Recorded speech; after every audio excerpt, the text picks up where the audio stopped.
Eu queria compartilhar com vocês um texto hoje de João.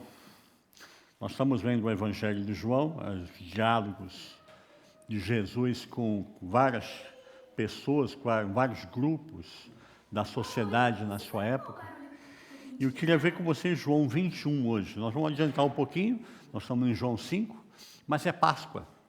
E eu queria falar com vocês hoje, João 21, versículo 1 até o versículo 14. Nesse texto, ele fala para mim e para você sobre o significado do que nós desejamos como Páscoa na nossa vida. Você vai ler ele e vai assim, pastor, não estou vendo a Páscoa, aquele texto tradicional de Jesus na cruz, ressuscitou, aquele negócio todo. Não, você não vai ver. Mas você vai ver o sentido. E eu queria falar com vocês hoje sobre nossos sonhos. Eu queria que você pensasse hoje sobre os sonhos do seu coração. Às vezes a gente tem alguns sonhos e a gente abandona eles. Quando nós éramos pequenos, nós tínhamos sonhos de ser de determinada profissão, né? E a gente acaba abandonando isso pelas contingências da vida.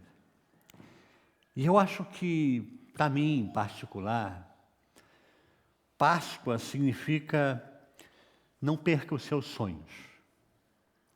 Não perca os sonhos que Deus deu e colocou no seu coração. A gente olha para a Páscoa, a gente leu o Salmo 105, né?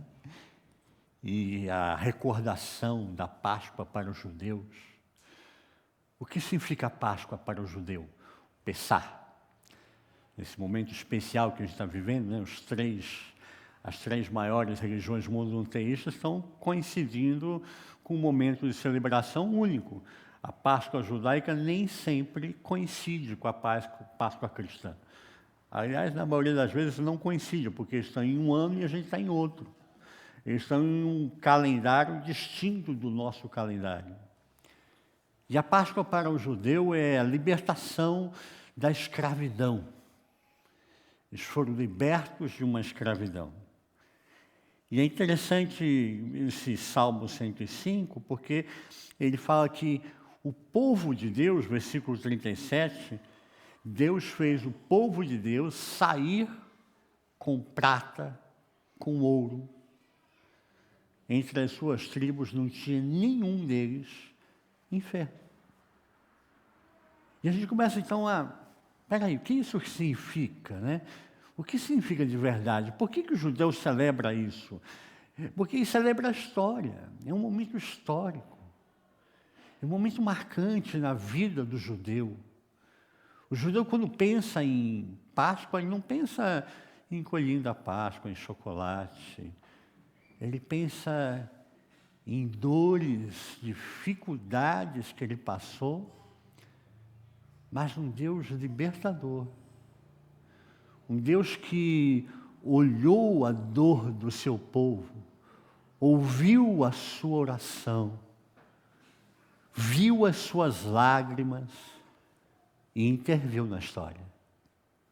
Mudou a história para sempre do judeu. E aí a gente então começa a pensar, uau, então Páscoa é história. E o que significa isso então?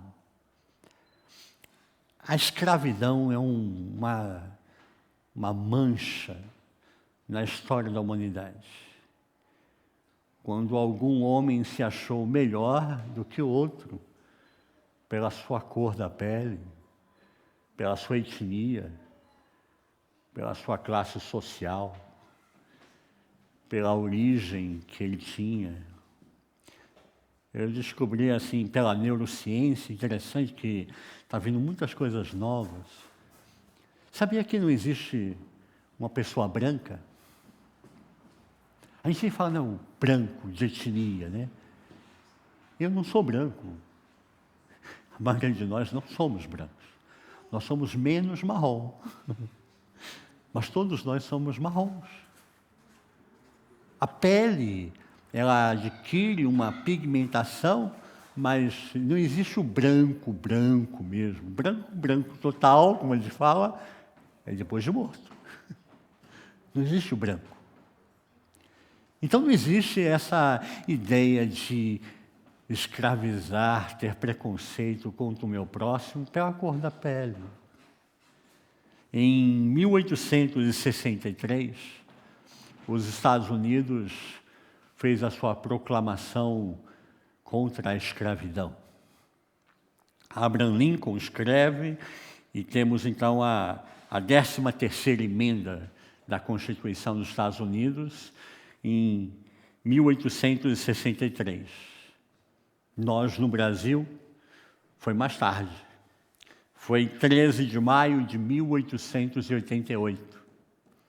Depois de 6 dias de debate no Congresso Brasileiro, foi então declarada e assinada a Lei Áurea pela Princesa Isabel e proclamação da libertação dos escravos. Eu fui pastor de uma igreja no Butantã, em São Paulo, e eu tive a honra de ser pastor de uma senhora. Quando eu cheguei na comunidade, ela já estava lá, e ela tinha 97 anos de idade. Para mim foi uma honra pastorear essa senhora. Ela foi uma das primeiras mulheres da lei do ventre livre. A mãe dela era escrava. Ela nasceu livre. Eu fazia a visita nas pessoas mais idosas que não podiam ir à igreja. Então eu levava a Santa Ceia, de lar em lar. E eu deixava de propósito a casa dela por último. Porque ela tinha histórias maravilhosas. Ela contava coisas que eu falei assim, uau, isso não pode se perder. É a história do nosso povo, do povo brasileiro. E era fantástico, uma lucidez. Eu tive o prazer de ser pastor dela até os 103 anos de idade. Quando ela fez 100 anos de idade, a igreja lotou de gente ficar do lado de fora e era só a família dela. Os filhos, os netos, os bisnetos, os tataranetos. Tinha mais de 150 pessoas e era só a família dela. A igreja mesmo ficou do lado de fora, porque a família dela encheu o templo. Foi muito gostoso, muito alegre. E eu penso sobre essa questão de escravidão. Quantas coisas nos escravizam, quantas coisas nos prendem. Em 1963, 100 anos depois da declaração da abolição da escravatura nos Estados Unidos, Martin Luther King faz um sermão que se tornou célebre em toda a história. E o que Martin Luther King diz nesse momento? Eu tenho um sonho. Eu tenho um sonho. E Martin Luther King, 100 anos depois da abolição da escravatura, ele diz, nós ainda não somos livres. 1963. Ainda o negro era rechaçado, o negro não podia sentar no banco do ônibus. Tinha local que era só para negros, para o negro não entrar no local dos brancos. Tinha a praia do branco e a praia do negro. Ridículo, né? Porque o mar é o mesmo, né? Muito ridículo isso. Tinha uma dificuldade de que os negros jogassem basquete. Foi um romper. E hoje nós temos grandes atletas negros que nos deixam apaixonados pelo basquete. Ah, se não fossem os negros, a música, se não fosse a música negra, o soul, o jazz, o gospel, a raiz do gospel é negra. Quantas coisas nos chamam a atenção hoje século 21, ano de 2023. Ano de 2023, e nós estamos celebrando a Páscoa. É o mesmo momento, a Páscoa judaica, a Páscoa cristã, e os muçulmanos estão celebrando o Ramadã. Que coisa, hein? Para chamar a nossa atenção, para mexer conosco. Em 1966, John Lennon fez uma declaração que os Beatles eram mais famosos que Jesus. Não durou muito tempo. Em 1970, ele declarou: o sonho acabou.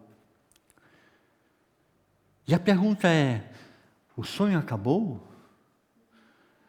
Será que as coisas que têm acontecido têm produzido essa capacidade de morrer, de matar, de reduzir, de destruir os teus sonhos?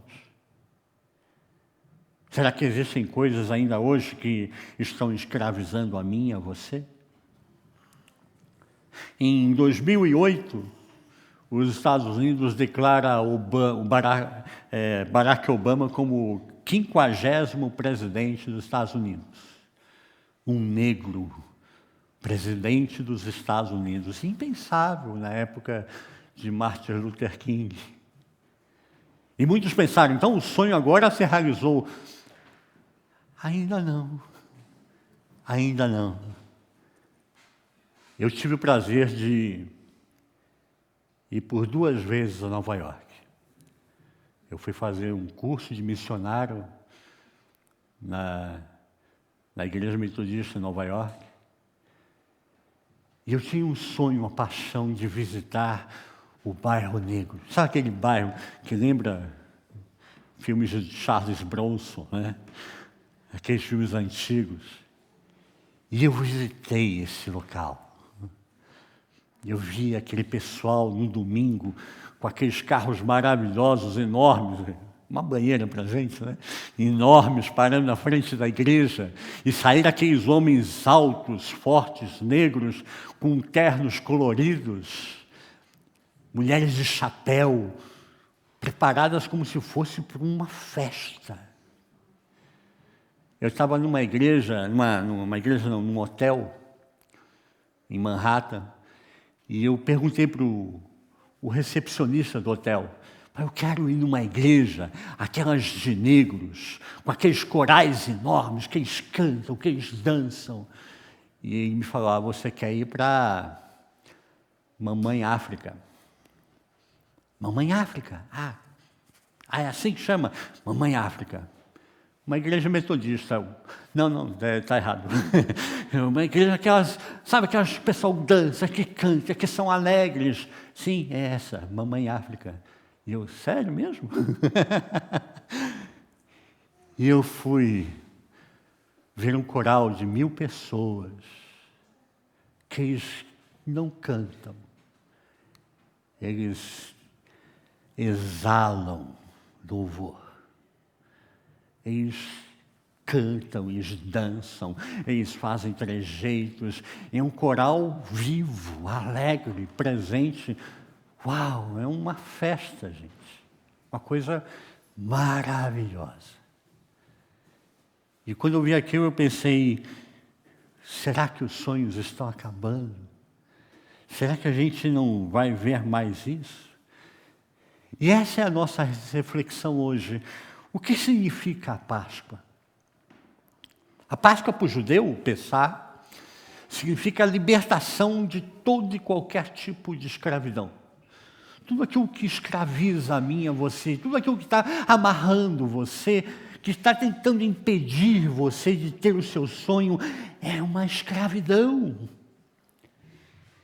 Quando a gente olha para a história, a gente vê que a Páscoa judaica nunca será esquecida. Hoje, através da arqueologia, a gente descobre que mais de 1 milhão de pessoas estavam escravos no Egito e foram libertos. 1 milhão de pessoas saíram do Egito e foram libertos da escravidão. Isso foi um momento histórico, transformador.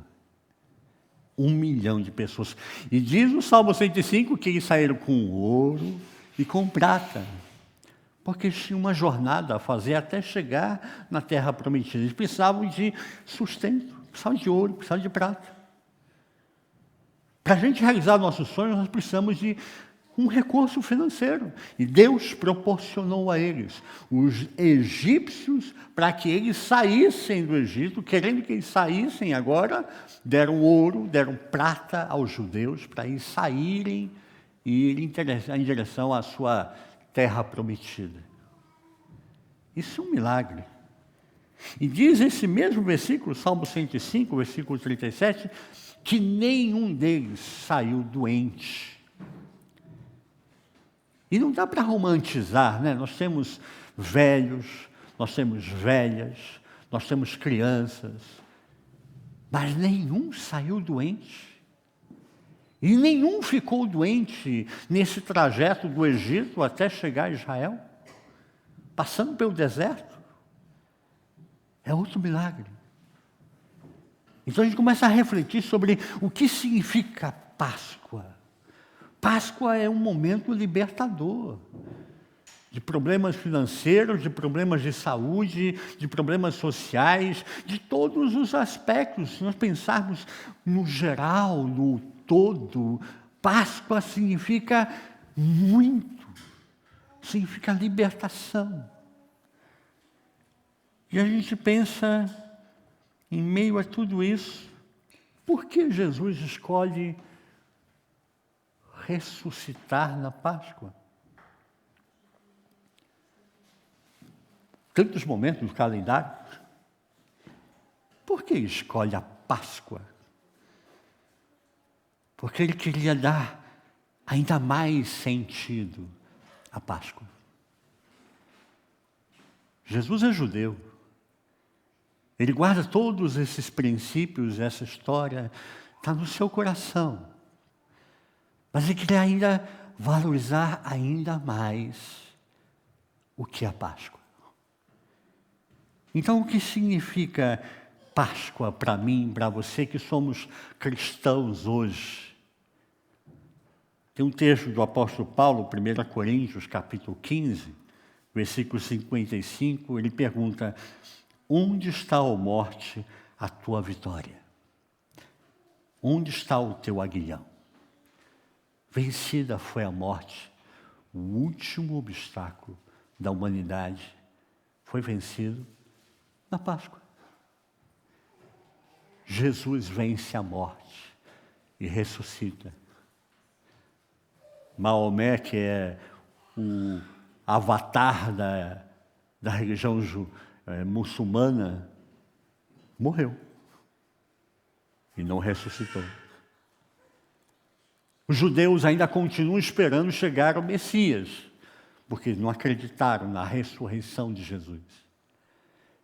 Assim a gente pode pensar nas maiores religiões do mundo, os avatares que a gente possa conhecer de todas as religiões morreram e não ressuscitaram. Só Jesus ressuscitou e mudou a história. Versículo 3, a gente vê um momento em que os apóstolos receberam a notícia que Jesus morreu. É o domingo, é o primeiro dia. Para a gente é estranho, porque a gente sempre pensa em domingo como lugar de descanso, né? Mas domingo é o primeiro dia da semana. Lugar de descanso na fé judaica é o sábado. Jesus ressuscitou e no primeiro dia, então, estavam desorientados, desanimados, e diz no versículo 3 que Pedro disse: vou pescar. Por que Pedro resolve ir pescar?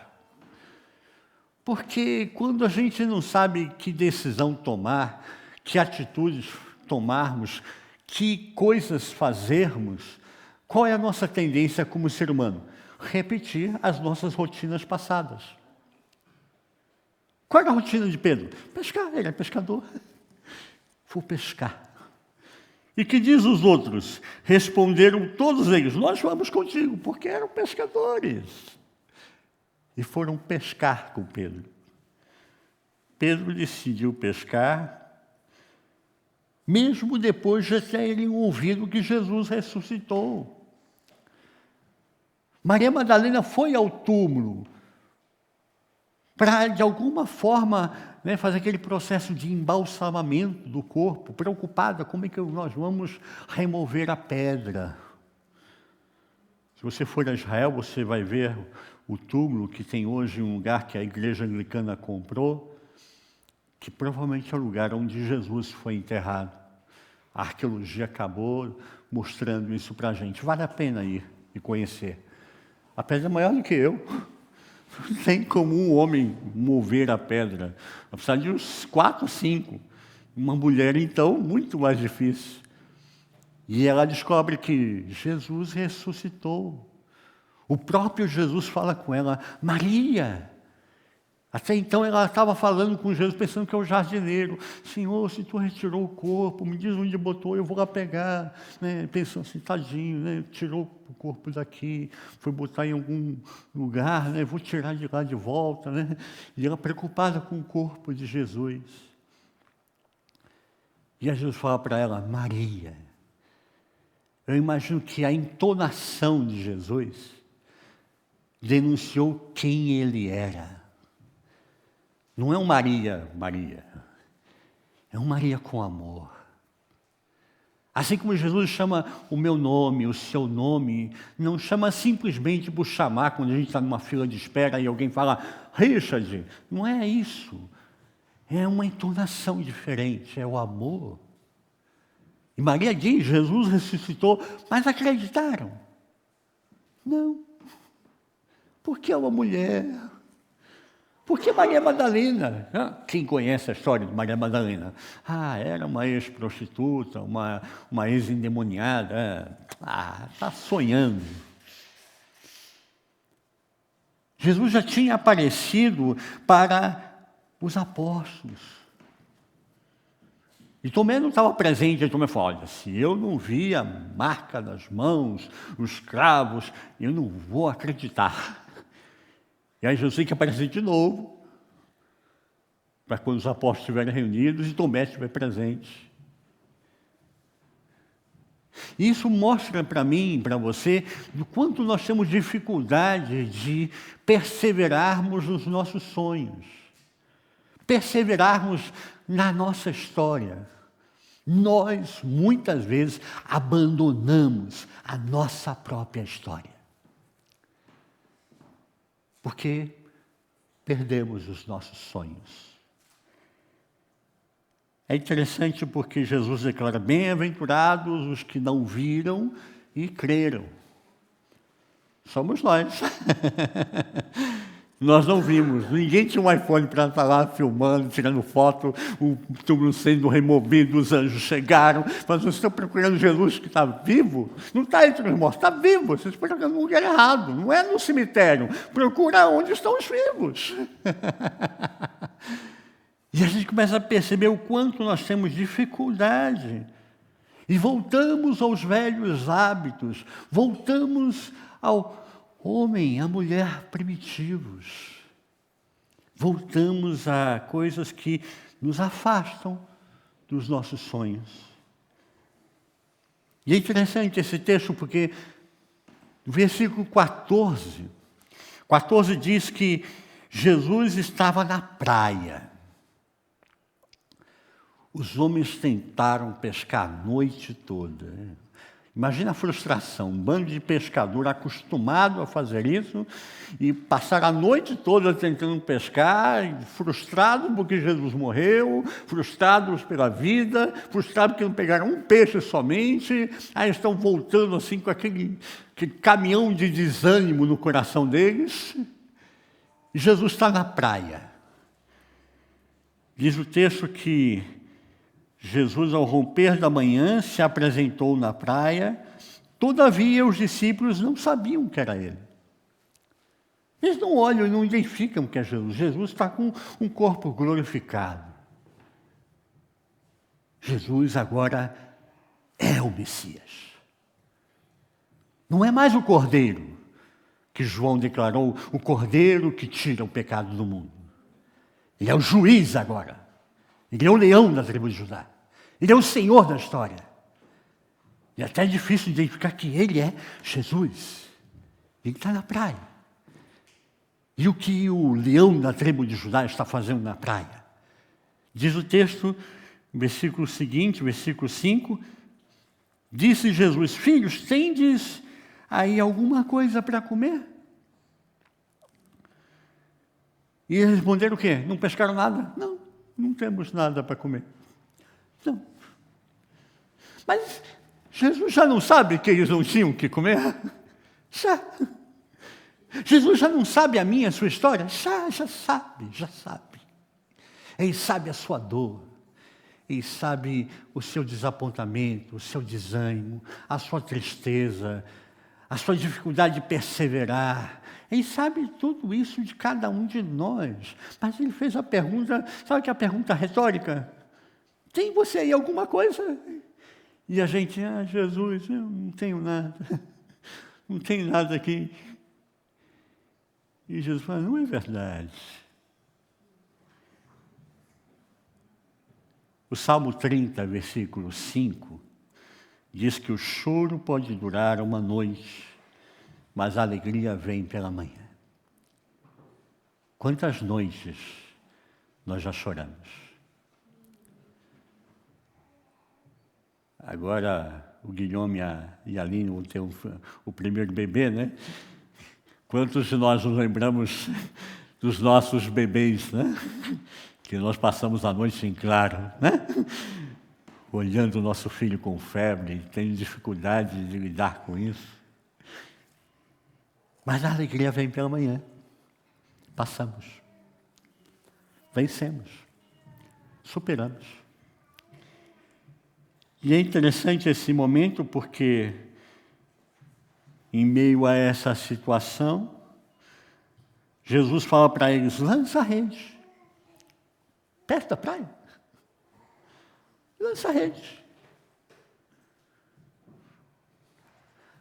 Alguns de vocês já passou tarrafa na praia?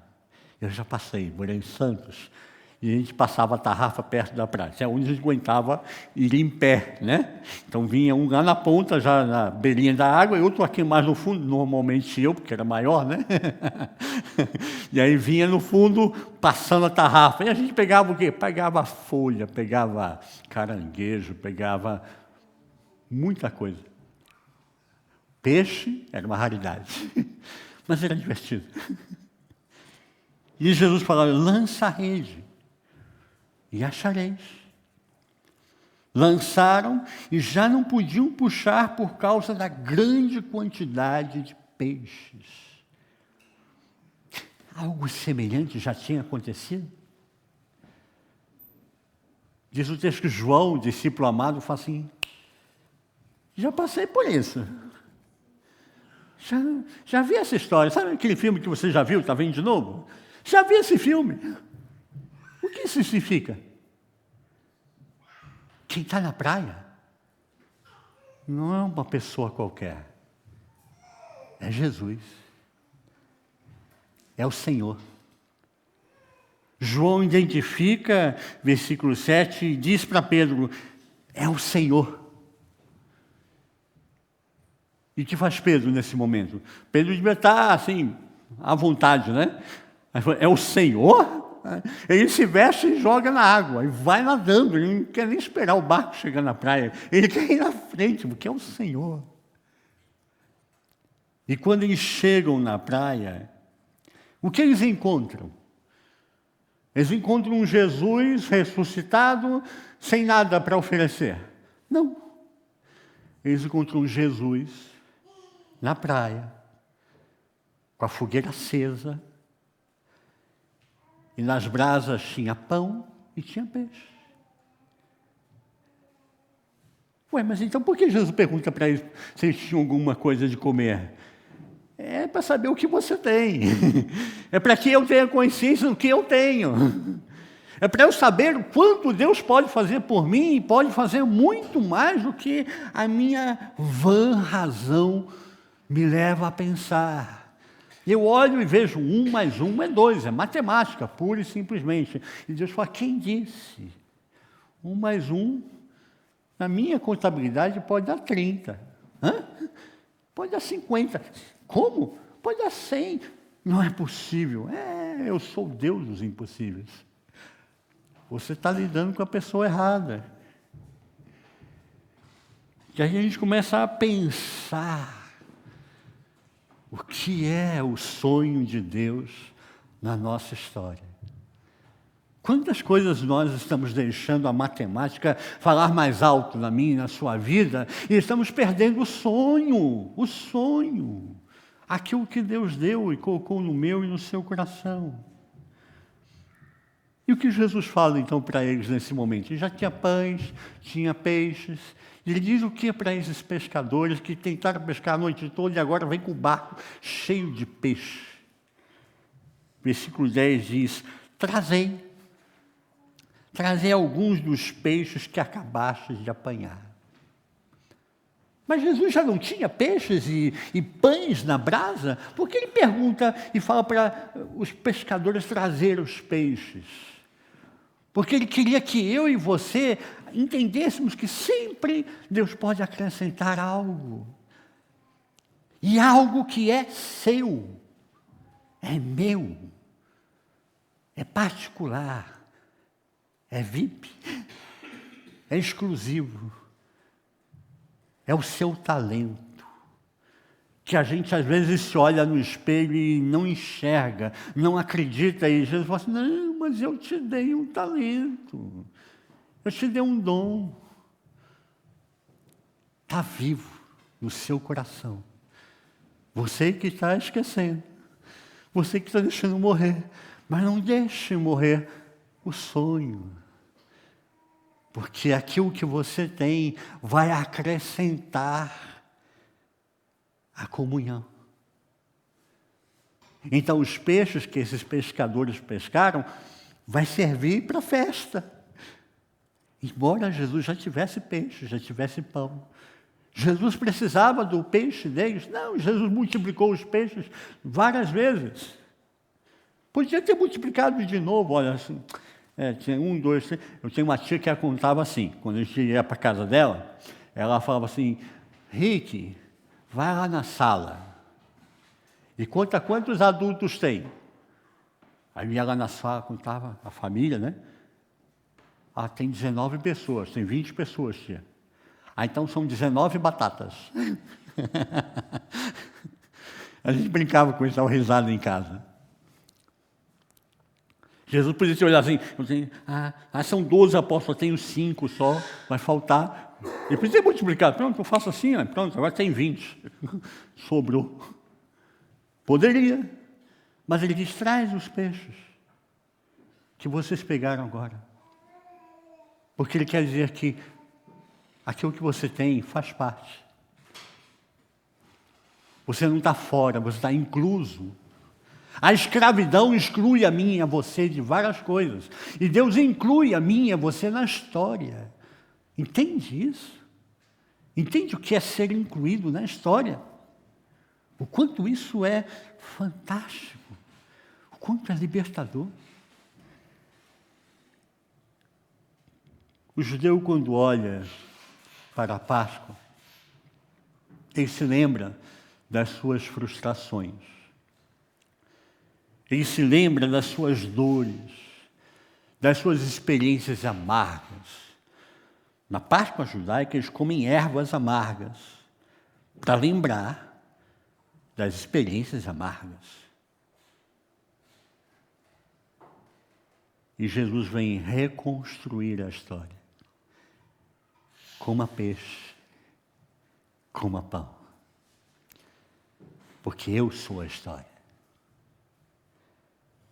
Eu sou o sonho vivo.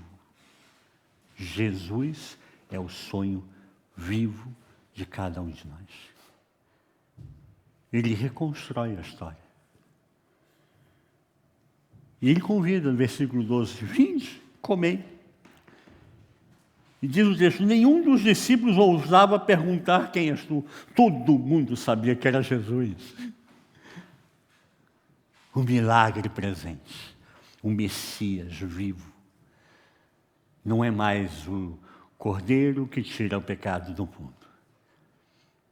É o leão da tribo de Judá. É o justo juiz. É o Jeová Tsidkenu, Senhor, Salvador e Libertador. E o que Ele diz para mim e para você: vinde e comei comigo. Vinde e tenha comunhão comigo. Vamos sentar juntos ao redor da fogueira, vamos comer juntos, vamos contar as histórias. Vou te contar como é que foi vencer a morte. Quando a morte se apresentou para mim, eu falei assim: cala-te, sou eu, o Senhor, você não é nada. Quando o diabo se apresentou de mim, eu venci. Eu disse: quem você é? Apenas um anjo caído, você não venceu nada. Sou eu o vencedor. E o diabo teve que dar nas mãos de Jesus as chaves da morte e do inferno. E o diabo passa a ser inquilino de Jesus. Isso é história. Isso é libertação. Ninguém precisava perguntar quem era, porque Jesus ressuscitou. Isso é Páscoa. Páscoa para mim e para você que significa que não perca os seus sonhos. Não se perca na história. Não perda, não tenha a perda como definitiva, mas como temporária.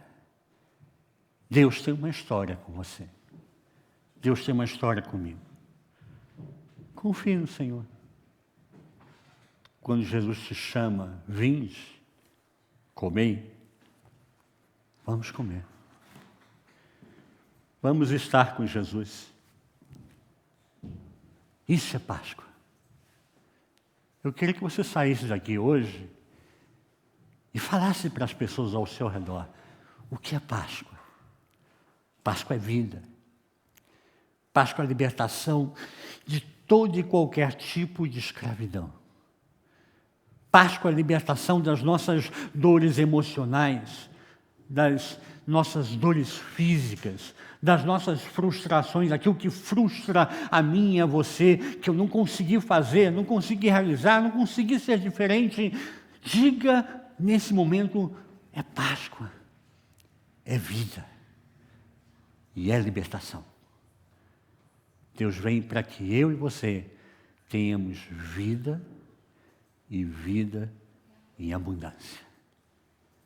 Eu quero orar com você. Quero que você feche os olhos agora. Feche os olhos e abra o seu coração. E se essa palavra falou fortemente ao seu coração, e você veio aqui hoje em busca de uma palavra, de uma mensagem, se a sua história está repleta de frustrações, de bloqueios, de impedimentos, de dores, eu quero orar especificamente com você hoje. Quero convidar você a se colocar em pé onde você está. Eu quero orar com você. Páscoa é isso. Páscoa é libertação. E o Espírito Santo vem a cada um de nós. Nos visita, foi derramado a toda a carne. Quer seja homem, quer seja mulher, quer seja idoso, quer seja jovem, quer seja de uma etnia, quer seja de outra, quer seja de uma classe social ou de outra, não importa.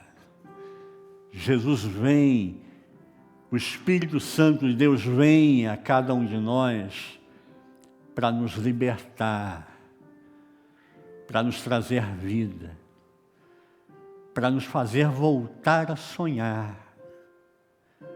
Às vezes a gente olha para as coisas presentes, para a circunstância e fala: o meu sonho se foi, Deus. Eu estou aqui marcando passo, amarrado, e não saio do lugar, e o meu sonho se foi. E Deus está dizendo para você hoje: O sonho não acabou, o sonho continua. E você faz parte desse sonho, do sonho de Deus. Mas o sonho de Deus não é apenas um sonho. É um sonho para ser sonhado e ser vivido por todos e todas. E Deus quer sonhar com você. Quer restaurar os teus sonhos. Quer restaurar a tua alegria. Quer restaurar a sua vida, te trazer alegria, te trazer vida, te trazer prazer novamente, te trazer ânimo, te trazer forças. Porque Deus é contigo. E Ele é quem convida, vinde e comei comigo. Pai, eu quero orar com essas pessoas que se colocaram em pé. São esses e essas, ó Pai, que responderam a um chamado especial da Tua Palavra. E tem sido, Deus, a Tua Palavra que tem feito diferença na nossa vida, Senhor.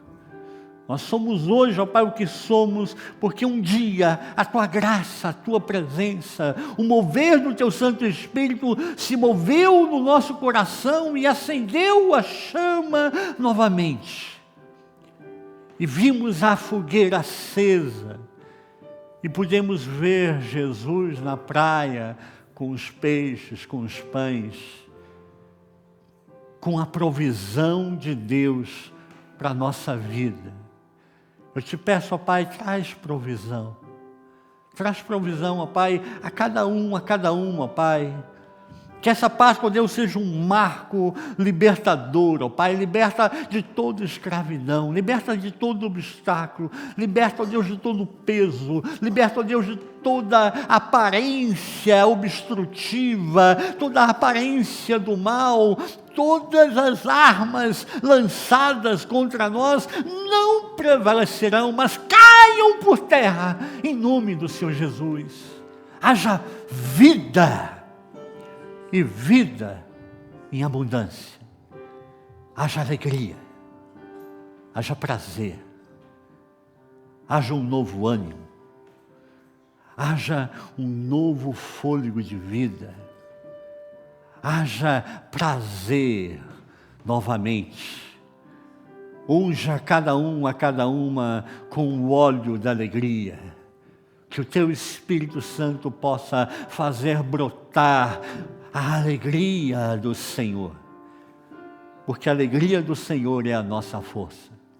Renova, Pai, renova a Tua igreja, renova cada um de nós, renova, Pai, a cada um que nos ouve pela internet, renova, Pai, o Teu povo e fortalece a Tua igreja de uma forma sobrenatural em Cristo Jesus. Para o louvor do Teu nome, nós oramos. E desde já, ó Pai, nós Te agradecemos. Na certeza que nós temos que Tu és um Deus fiel, que ouve a oração do Teu povo e nos abençoa maravilhosamente em Cristo Jesus. Para o louvor do Teu nome nós oramos e Te agradecemos. Amém, Senhor. Amém. Vamos colocar em pé, vamos louvar a Deus. Diga para a pessoa ao seu lado, Jesus ressuscitou. Ele tem um sonho com você. Diga para a pessoa, Deus tem um sonho com você. Se aproxima aqui, está mais longe, vai mais para lá, vai para lá, vai para cima. Não tem problema. Diga, Deus tem um sonho. Deus tem um sonho com cada um de nós. Não deixe os sonhos morrerem. Amém?